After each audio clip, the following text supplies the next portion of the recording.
제가 이마트나 롯데마트처럼 전국에 분포되어 있는 저희 집 근처 매장에서 품목을 확인하고 추천 와인의 영상을 공유하더라도 각각의 구독자님들께서 방문할 수 있는 매장에는 그 품목이 다를 수 있어서 도움이 안 되는 것 같습니다. 그래서 고민을 해봤는데요. 구독자님께서 자주 방문하는 와인 판매처에서 영상을 찍어서 촬영 장소와 날짜를 함께 표시해 제 이메일로 보내주시면 제가 확인해서 추천 와인 영상을 만들어 공유해드리려고 합니다. 영상은 요즘 핸드폰 화질이 좋기 때문에 핸드폰으로 가볍게 찍어주시면 되고, 라벨과 가격이 보이게 되도록이면 천천히 움직이면서 찍어주시면 제가 영상 편집하면서 설명하기가 좋습니다. 오늘은 그 첫 번째 영상으로 구독자 최용성님께서 보내주신 영상입니다. 서울 역삼동 안에 도곡시장이라는 전통시장이 있고 그 안에 위치한 대농 그린마트의 와인 리스트를 보내주셨습니다. 영상을 보내주신 구독자님께서도 와인을 잘 아시는 분이라 가격적인 메리트도 없고 리스트도 별로라는 의견을 주셨는데요. 저도 동감을 합니다. 그래서 이 영상에서는 특정 와인의 추천이라기보다는 와인 구매 시 선택 팁에 대해 몇 가지 알려드리려고 합니다.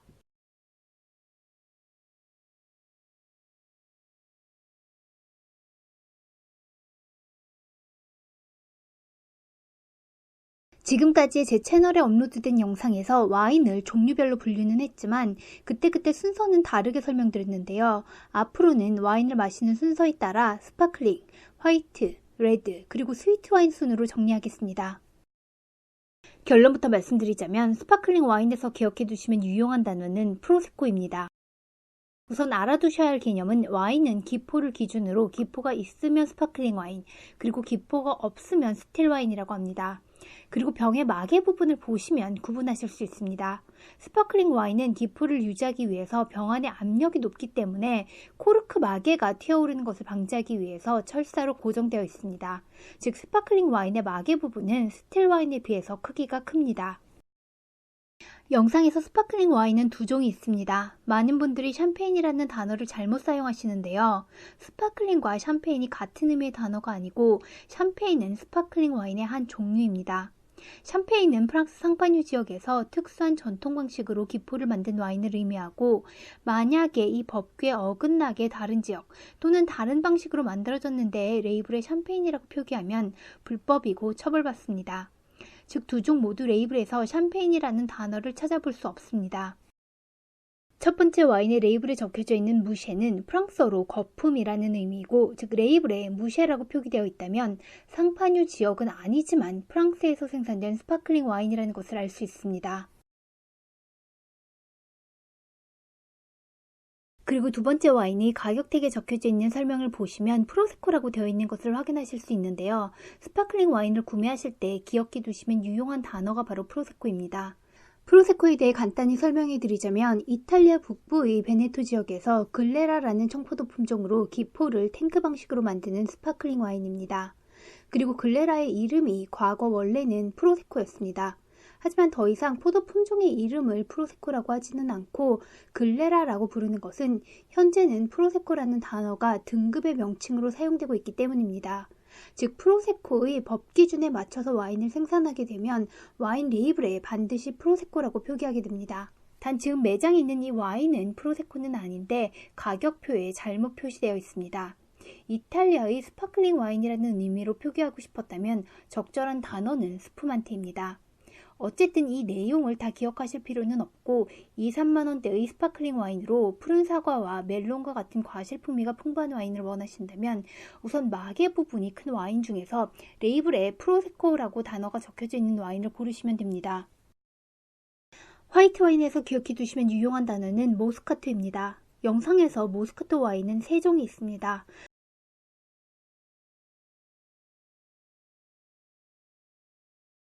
첫 번째 모스카토 와인의 가격택에는 와인 이름이 우리에게 익숙한 모스카토 다스티가 아니라 모스카토라고만 적혀져 있습니다. 즉 이 와인은 모스카토 다스티는 아닙니다. 이탈리아어에서 D는 무엇무엇이라는 의미이고 뒤쪽에는 지역명이 그리고 앞쪽에는 품종명이 옵니다. 즉 모스카토 다스티를 직역하자면 이탈리아 북부 피에몬테에 위치한 아스티 지역에서 모스카토 포도 품종으로 만든 와인이라고 해석됩니다. 단 아스티 지역에서 모스카토로 만든 와인의 레이블에 무조건 모스카토 다스티라는 명칭을 사용할 수 있는 것은 아닙니다. 모스카토 다스티는 그 자체로 등급의 명칭이고 지역과 품종 이외에도 포도 재배와 양조에 관한 해당 법규를 지켜서 생산해야만 표기할 수 있습니다. 실제로 같은 지역에서 같은 포도 품종으로 만들지만 아스티라고 표기되는 명칭도 있습니다. 즉 모스카토 다스티와 아스티는 아스티 지역에서 모스카토로 만들지만 다른 법 기준에 따라 만들어졌기 때문에 와인 스타일은 각각 다릅니다. 그리고 이런 법 기준에 맞춰서 생산된 와인에는 와인 레이블에 등급 명칭을 적을 수 있습니다. 만약에 레이블에 모스카토라고만 적혀져 있다면 모스카토는 아스티 이외의 지역에서도 생산될 수 있기 때문에 그냥 모스카토 포도 품종으로 만들어진 와인쯤으로 해석될 수 있습니다. 그리고 이 와인의 이름을 수입사에서 한국어로 번역하면서 모스카토라고 표기했지만 사실상 레이블에는 모스카토라는 문구를 찾아볼 수는 없습니다. 레이블에 품종명을 적지 않은 것은 유럽연합의 라벨법에 의하면 최소 85% 이상이 사용되어야만 단일 품종으로 라벨에 표기할 수 있기 때문입니다. 이 와인은 모스카토라는 품종을 사용하긴 했지만 그 최소 기준을 지키지 못한 것이라고 추측해 볼 수 있습니다. 제 생각에는 아무래도 모스카토가 일반 분들에게도 익숙한 단어이다 보니 마케팅적인 측면에서 와인명을 적은 것이라고 추측됩니다. 반피는 이탈리아의 유명 생산자로 이 와인은 이탈리아에서 생산되었습니다. 그리고 스페인에서 만들어진 모스카토 와인이 2종 더 나와 있습니다.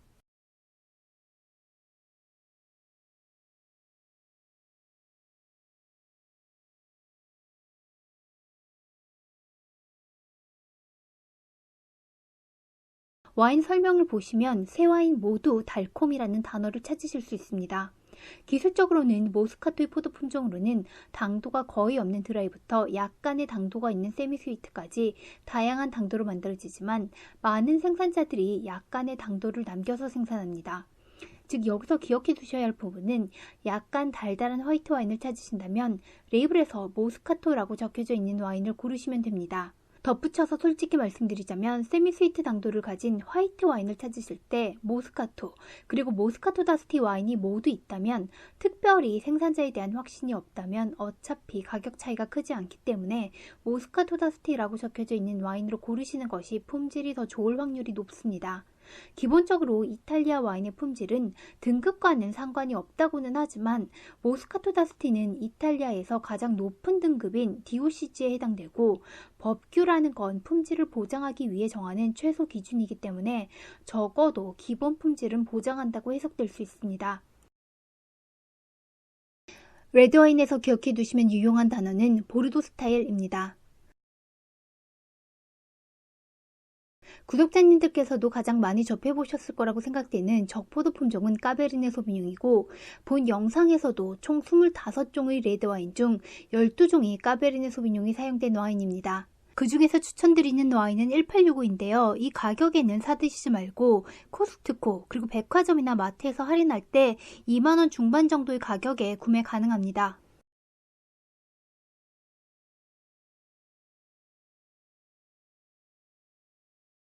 1865는 칠레에서 생산되었고 영상에서는 칠레뿐만 아니라 스페인, 미국, 그리고 한국에서 생산된 까베르네 소비뇽 와인도 있습니다. 단 앞에서도 언급했다시피 까베르네 소비뇽이라고 레이블에 적혀 있다고 해서 까베르네 소비뇽 100%로 만들어졌다라는 의미는 아닙니다. 각 국가 그리고 지역의 법에 따라 그 비율은 다르지만 일정 비율 이상 사용되었을 때 레이블에 단일 품종을 표기할 수 있습니다. 즉 레이블에 품종 이름이 적혀져 있는 경우 100% 해당 품종만 사용해서 만들어졌을 수도 있지만 다양한 품종을 섞은 와인일 수도 있다고 보시면 됩니다. 그리고 이렇게 여러 종의 품종을 섞는 것을 블렌딩이라고 합니다. 까베르네 소비뇽의 고향은 프랑스 보르도로 보르도에서 와인을 만들 때 까베르네 소비뇽을 포함해 여러 품종을 섞어서 즉 블렌딩해서 와인을 생산합니다. 그리고 보르도 안의 각각의 세부 지역의 기후, 토양, 그리고 지형과 같은 때로에 따라 품종의 비율은 달라집니다. 결국 프랑스 보르도가 아니더라도 칠레, 스페인 또는 미국 등의 다른 지역의 때로에 따라서 까베르네 소비뇽의 특징이 조금씩 변하기도 하고 어울리는 다른 품종과의 적합한 블렌딩 비율을 찾아 와인을 생산하게 됩니다. 사실상 일반 분들이 포도 품종이나 지역의 특징까지 다 기억할 수는 없다고 생각합니다. 탄닌감이 선명하게 느껴지고 검붉은 과실 계열의 풍미를 가진 와인을 찾으신다면 보르도 스타일이라고만 하셔도 충분합니다. 그리고 이것은 반드시 까베르네 소비뇽이 들어간 와인만을 의미하는 것은 아니고 비슷한 특징을 가진 다른 품종들을 의미할 수도 있기 때문에 선택의 폭은 더 넓어집니다. 즉 와인샵 또는 소믈리에가 있는 업장에서 와인을 주문하실 때 원하는 가격대와 함께 보르도 스타일을 찾는다라고 말하면 와인을 잘 아는 사람으로 보일 수 있습니다. 마지막으로 추천 와인이 하나 있는데요. 제가 테이스팅 후기로 공유해드렸던 옐로우테일 슈라지입니다. 많은 매장들에서는 옐로테일에 다양한 와인을 가져다 놓지만 이곳에서는 제가 추천드리는 노란띠의 레드와인 한 종만 있습니다. 가격 택에 보시면 슈라라고 표기되어 있지만 이것은 잘못된 표기이고 이 와인은 호주산이기 때문에 정확히 말하면 슈라즈가 올바른 표기입니다. 슈라즈의 고향은 역시나 프랑스로 론 지역에서는 슈라라는 이름으로 부릅니다. 단 사실 영상에서는 조금 비싼데요. 이 와인은 근처 편의점이나 마트들에 많이 가져다 놓는 와인이니 가격을 비교해 보시고 가장 저렴한 곳에서 구매하시면 됩니다. 보통 만원대 초반에 구매 가능합니다.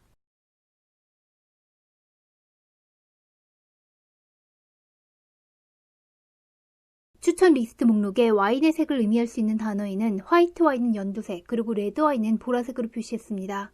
즉 제가 추천드리지 않은 와인이더라도 와인 레이블에서 연두색 단어를 찾으시면 화이트 와인이고 보라색 단어를 찾으시면 레드 와인이라는 의미가 됩니다.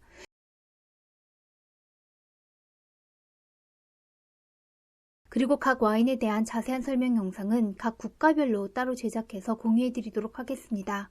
현명한 와인 생활 와인TV가 함께 하겠습니다.